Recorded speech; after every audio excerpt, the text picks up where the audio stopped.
नमस्ते मेरे प्यारे विद्यार्थियों, कैसे हैं आप सभी। आशा करता हूं आप सभी अच्छे होंगे और अच्छे से पढ़ाई कर रहे होंगे। तो मैं जितेंद्र खटनावली एक बार पुनः आप सबका स्वागत करता हूं आपके अपने YouTube चैनल पर। तो प्यारे बच्चों, आज अपन करने वाले हैं प्रखर इंग्लिश वर्कबुक क्लास 8 में से वर्कशीट 15 एंड 16 का संपूर्ण सॉल्व। तो प्यारे बच्चों, क्लास को पूरा देखेंगे। पूरा देखने के साथ साथ में अपने मित्रों के साथ में ज़्यादा शेयर करना है। चैनल पर पहली बार आप आए हो, चैनल को करेंगे सब्सक्राइब, साथ ही बेल आइकन प्रेस करेंगे ताकि नेक्स्ट वीडियो आते ही नोटिफिकेशन आपको मिल सके। तो आइए स्टार्ट करते हैं। वर्कशीट 15 का सॉल्व यहाँ पर करेंगे। देखिएगा, कंपिटेंसी क्या है। Identifies noun and preposition from A given text. ठीक है, नाउन का मतलब क्या हुआ। नाउन का मतलब होता है संज्ञा और प्रीपोजिशन का मतलब होता है पूर्व स्वर्ग। ठीक है, आगे पढ़ेंगे। Read the given short story and identify noun and preposition. ठीक है, यानी कि यहाँ पर एक लघु कहानी आपको दी हुई है। तो देखिएगा, read the given short story and identify noun and preposition. दी गई लघु कहानी को पढ़े और संज्ञा और पूर्वसर्ग की पहचान करें। ठीक है, नाउन का मतलब संज्ञा और प्रीपोजिशन का मतलब पूर्वसर्ग। ठीक है, आइए इसको अपन आगे पढ़ेंगे कि once there were two trees, है ना। एक बार की बात है, दो पेड़ थे। क्या थे? Two trees. ठीक है, they lived in a beautiful forest. वे एक खूबसूरत जंगल में रहते थे। ठीक है, दे हैड 5 फ्रेंड्स। ठीक है, वो क्या थे? उनके 5 दोस्त थे। क्या थे? उनके 5 दोस्त थे। कौन कौन से? एक तो मंकी आ जाएगा, spider, parrot, lion and elephant. ठीक है, कौन कौन से? बंदर, मकड़ी, तोता, शेर और हाथी क्या थे? उसके 5 दोस्त थे। The monkey lived on a tree. Monkey जो है कहाँ रहता था?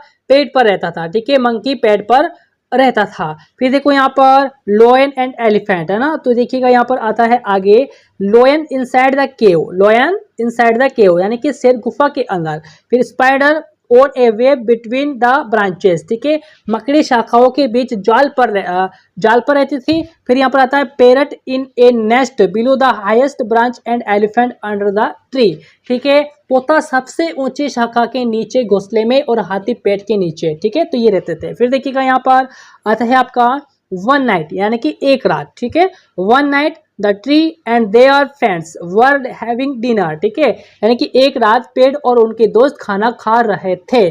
फिर आता है आगे आपका द मंकी, है ना। The monkey brought yellow juicy mangoes. बंदर पीले रसीले आम लाया। क्या लाया? पीले रसीले आम लाया। ठीक है, फिर देखो यहाँ पर parrot collected small seeds and elephant got big bouquet of water from the river.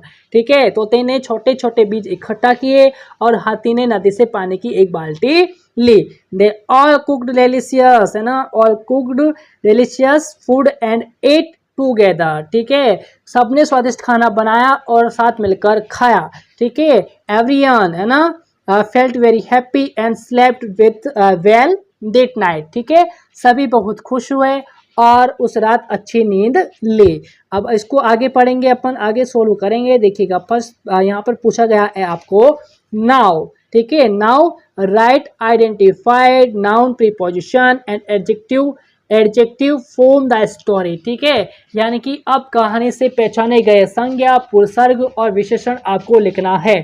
ठीक है, नाउन संज्ञा शब्द इधर लिखोगे, प्रीपोजिशन यहाँ पर लिखना है आपको, पूर्वसर्ग और एडजेक्टिव आपको लिखना है यानी कि विशेषण। ठीक है, तो यहाँ पर हो जाएगा आपका monkey, spider, parrot, lion, elephant, forest, mangoes, cave, seeds, river, bucket, nest, इटिस यानी कि इत्यादि। फिर यहाँ पर प्रीपोजिशन कौन कौन से हैं भाई? यहाँ पर in, on, inside, from, between, below and under.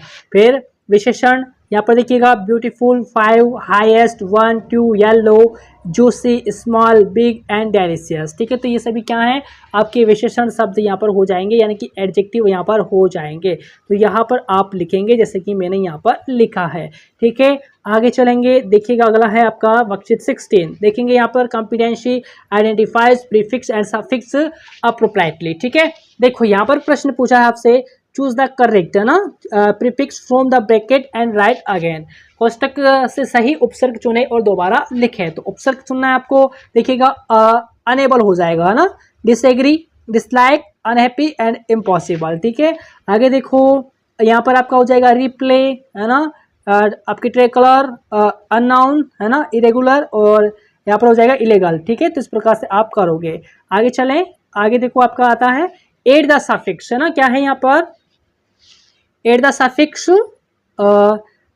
To the words and make new meaningful words. ठीक है, तो शब्द में प्रत्यय जोड़े और नए सार्थक शब्द बनाने हैं आपको। यहाँ पर प्रत्यय आपको जोड़ने हैं। जैसे देखो फ्रेंड है ना, तो इसके आगे आप फ्रेंड के आगे एल वाई जोड़ेंगे तो फ्रेंडली हो जाएगा। यहाँ पर ब्यूटी के आगे आप फुल जोड़िएगा तो ब्यूटीफुल हो जाएगा ना, ब्यूटीफुल, BEAUTIFUL, ब्यूटीफुल। ठीक है, फिर आपका सॉफ्ट है तो सॉफ्टली हो जाएगा, चाइल्ड है तो चिल्डिश हो जाएगा, और चाइल्डिश हो जाएगा, और फेयर का आपका फेयरनेस हो जाएगा। ठीक है, तो इस प्रकार से आप क्या करोगे, प्रत्यय आपको जोड़ना है और नई सार्थक शब्द आपको बनाना है। ठीक है, तो इस प्रकार से आप इसको सोल्व करेंगे। तो बच्चे ये था आपका वर्कशीट 15 एंड 16। थोड़ा आगे भी और है, देखिएगा यहाँ पर स्लो, यहाँ पर आपका LY होगा तो स्लोली हो जाएगा। डार्क NESS करना है तो डार्कनेस, एक्ट का आपका एक्टिव हो जाएगा, है ना, ग्रेटेस्ट आपका ग्रेटली हो जाएगा, होम का होमलेस यहाँ पर हो जाएगा। ठीक है, इस प्रकार से आपको जो है ये सॉल्व करने हैं। ठीक है बच्चा, आई होप समझ में आया होगा। समझ में आया तो लाइक शेयर जरूर कीजिएगा, चैनल पर पहली बार और सब्सक्राइब करना ना भूले। तो मिलेंगे नेक्स्ट वर्कशीट के सोल्यूशन के साथ बहुत जल्दी से, तब तक के लिए नमस्कार।